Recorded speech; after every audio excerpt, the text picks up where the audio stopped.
আচ্ছা আচ্ছা আচ্ছা আচ্ছা, আপনাকে দেখে মনে হচ্ছে আপনি খুব দুশ্চিন্তার মধ্যে ভুগছেন। কেন, কি বিষয় একটু আমার সাথে আলোচনা করেন, তাহলে কি খুব ক্ষতি হয়ে যাবে? হ্যাঁ বলতে পারেন, আমি আপনার বন্ধু নয়, কিন্তু বন্ধুর মতো তো আমি আপনার সাথে কথা বলার চেষ্টা করছি।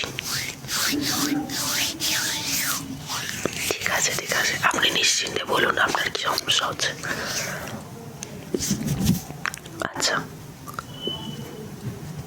আপনার ঠিক মতো ঘুম হচ্ছে না, কেন ঘুম হচ্ছে না? আপনি চিন্তা করছেন তাই তো? আচ্ছা, কি বিষয়ে একটু চিন্তা করছেন একটু বলবেন? আপনার কি কোনো ফাইন্যান্সিয়াল ক্রাইসিস চলছে, নাকি আপনি নিজের মেজাজকে কন্ট্রোল করতে পারছেন না, নাকি মনে হচ্ছে যে না সবটাই বেকার, সব নষ্ট, সবটা ফালতু, কিচ্ছু ভালো লাগছে না, কোনোটাই ঠিকভাবে চলছে না? কোনটা? আচ্ছা আচ্ছা আচ্ছা, দেখুন আপনি যেটা বলছেন সেটা কিন্তু একদম বাস্তব জগতে খুব রূঢ় সত্য, যে সবটা আপনার মনের মতো হবে না, সবটা আপনার মনের মতো হতে পারে না। কারণ কি সমস্যা, লড়াইটা আপনার জীবনের অধিকার, আপনার জীবনকে ভালো রাখার জন্য আপনাকে কোনো না কোনো জায়গায় লড়াই করতে হয়। আমাদের লড়াই করে বেঁচে থাকার নামই হচ্ছে জীবন। আমরা চাইলে অনেক কিছু অর্জন করতে পারি, আমরা চাইলে অনেক কিছুকে ফেলে দিতে পারি, আমরা চাইলেই অনেক কিছুকে আমরা হারাতে পারি, আমরা চাইলে অনেক কিছুকে আমরা ত্যাগ করতে পারি। ভালো কথা বললাম। ত্যাগ, ত্যাগ জীবনের একটা বিশাল বড় সম্পদ। আপনি ত্যাগ করতে শিখুন, দেখবেন জীবনে অনেক কিছু পেয়েছেন। আপনি যে বললেন না যে আমি যে কাজটা হাত দিচ্ছি সেই কাজটা খারাপ হয়ে যাচ্ছে, আমি যেটা ভাবছি সেটা এক্সিকিউট করতে পারছি না। ওয়াই ওয়াই কেন করতে পারছেন না? কারণ আপনার প্রপার প্ল্যানিং নেই। এটাই হচ্ছে মেন প্ল্যান। আপনার কোনো প্রপার প্ল্যান নেই। আপনি আজ ভাবছেন করব, কাল সেটা হচ্ছে না। কেন হচ্ছে না? কারণ আপনি প্ল্যানটাকে এক্সিকিউট করতে পারছেন না। আপনি যেটা ভাবছেন সেটাই যে ঠিক, এটা কিন্তু ভুল ধারণা। আপনাকে আপনার মতো করে ভাবলে হবে না, আপনাকে ভাবতে হবে এই ব্যক্তিটা, এই ব্যক্তিটা, এই ব্যক্তিটা, এই ব্যক্তিটার ওপর। এবার আপনি বলবেন যে লোকের ভাবনায় কি আপনার সংসার চড়ে? আপনি যদি নিজের কাজটাকে নিজের মতো করে ভালোবাসেন তাহলে আপনাকে লোকের কথা চিন্তা করতে হবে। কারণ আপনি যে কাজটা করছেন সেটা লোকের জন্য করছেন, তার বিনিময়ে আপনি পারিশ্রমিক পাচ্ছেন। আপনি কিন্তু কোনো কাজ বিনা পয়সায় করছেন না। অতএব এমন ভাববেন না যে যেটা করছেন সবটাই বৃথা। নিশ্চয়ই তাই, নিশ্চয়ই তাই, নিশ্চয়ই তাই। কিন্তু আপনাকে এটাও ভাবতে হবে যে আপনি যে কাজ করেন সেই কাজটা কিন্তু ছোট নয়। পৃথিবীতে কোনো কাজই ছোট নয়। যে কাজ করবেন সেই কাজটাকে কিন্তু মন দিয়ে করুন, সেই কাজটাকে ভালোবেসে করুন। যদি ভালোবেসে সেই কাজটা করতে পারেন তাহলে কিন্তু আপনার অনেক ভালো হবে, অনেক মঙ্গল হবে।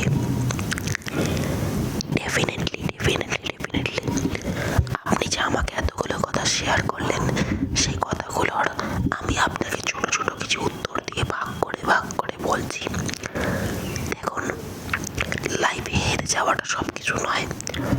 হার থেকে অনেক কিছু শেখা যায়, যেটা আপনি পরে উপলব্ধি করতে পারবেন।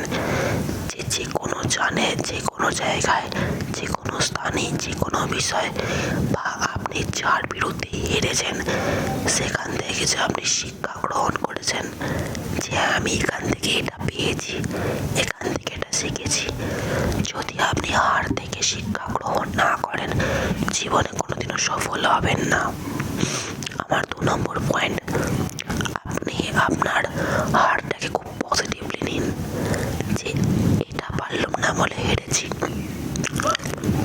তাই জন্যই কিন্তু আপনার লাইফে গ্রোটা তৈরি হবে আস্তে আস্তে।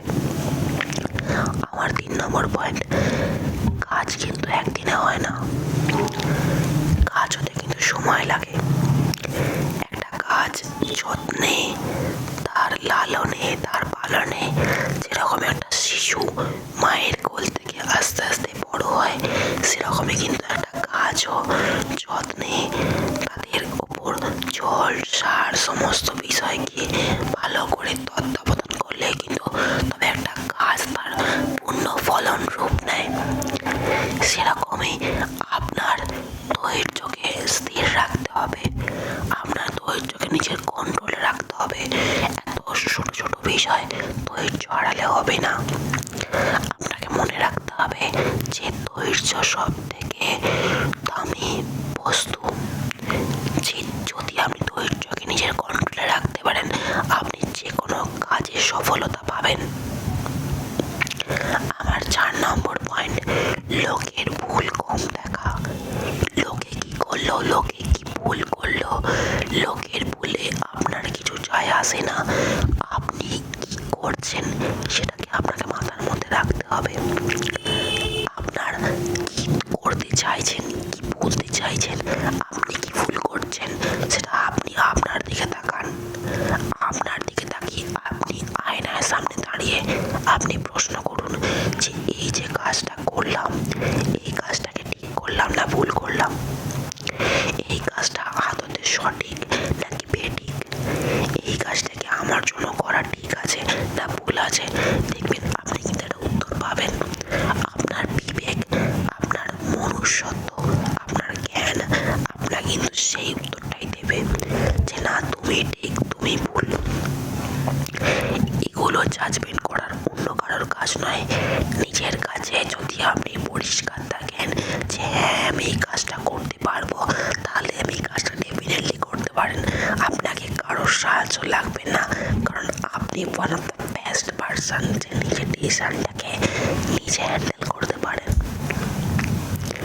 আমার কথাটা কি ক্লিয়ার হচ্ছে? বেশ ভালো কথা। আমার 5ম পয়েন্ট, যেটা হচ্ছে যে জীবনে কাজ করতে করতে অনেক বাধা বিপত্তি আসবে। বাধা বিপত্তিটাকে একদম সামনে রাখবেন না, ওগুলোকে সরিয়ে দিন। ওগুলো কোনো প্রবলেমই নয়। নিজের লক্ষ্যে স্থির থাকুন, নিজের লক্ষ্যে স্থির থাকুন। দেখুন, সবসময় যে আপনার কাছে সবসময় অর্থ থাকবে, সবসময় আপনার কাছে আপনার খ্যাতি হবে, আপনার নাম হবে, আপনার যশ হবে, এটা কিন্তু সম্পূর্ণ ভুল কথা। আপনাকে লড়াই করতে হবে। আপনার লড়াই আপনার সাথে, আপনার লড়াই কারোর সাথে নয়। আপনাকে কাউকে কিছু প্রুফ করতে হবে না, আপনাকে কাউকে কোথাও কিছু প্রুফ বা প্রমাণ করতে হবে না যে আপনি বেস্ট বা আপনি সেরা। আপনি যেটা জানেন, আপনার মধ্যে যেটুকু আছে, আপনি সেটুকুকে সাজিয়ে রিপ্রেজেন্ট করুন। দেখুন, আপনি আপনার সেরাটা খুঁজে পাবেন। এটা 100% সত্যি। কি বললাম, কথাগুলো কি মাথার মধ্যে আসছে না? আশা করছি আপনার এই দেখুন, আপনি যে এত মুখ ফুলিয়ে হাসছেন, এটা কিন্তু আমার প্রশ্নের অনেক উত্তর আমি পেয়ে গেছি। ডেফিনেটলি আপনি ভালো মানুষ। সহজ কথা বলবেন, সহজ পথে থাকবেন, সবচেয়ে বড় কথা ঈশ্বরের নাম জ্ঞান করবেন। ঈশ্বরের নাম জ্ঞান করবেন, দেখবেন মন ভালো থাকবে, মন হালকা থাকবে। সকালবেলা প্রত্যহ তাড়াতাড়ি উঠুন, ব্যায়াম করুন, একটা রুটিন সেট করুন, নিজের মতো করে কাজ করুন। কাউকে কপি করতে যাবেন না, নিজের কাজটাকে নিজের মতো করে শিডিউল করুন। ও ওটা করছে, আমাকে এটা করতে হবে। কোথাও পৃথিবীতে লেখা নেই যে যার কাজ সেই করছে, তার কাজটা তাকেও করতে হবে। এটা সম্পূর্ণ ভুল কথা। আপনি করুন, আপনার ভালো লাগলে করুন, না লাগলে করবেন না, কিন্তু কারোর থেকে বা কারোর হয়ে আপনাকে কাজ করতে হবে না। নিজের লাইফটাকে নিজের মতো করে বাঁচুন এবং অপরকে ভালো একটা সুন্দর জীবন উপহার দিন, যাতে অন্য কেউ সেই লাইফ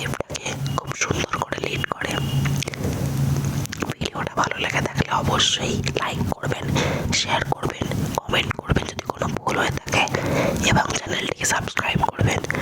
আমি বাংলায় কন্টেন্ট বানাই, অন্য কোনো ভাষাতেও কন্টেন্ট বানাই, যেটা আপনাদের পছন্দ, যেটা আপনার দরকার, যেটা আপনি নিয়ে বলতে চাইছেন সেটা নিয়ে আপনি বলবেন। আমি ডেফিনেটলি চেষ্টা করবো সেই বিষয়ে কন্টেন্ট বানাতে। আজকের জন্য এইটুকুই। ভালো থাকবেন, সুস্থ থাকবেন, আপনার দিনটা ভালো কাটুক। শুভরাত্রি, শুভরাত্রি, নমস্কার।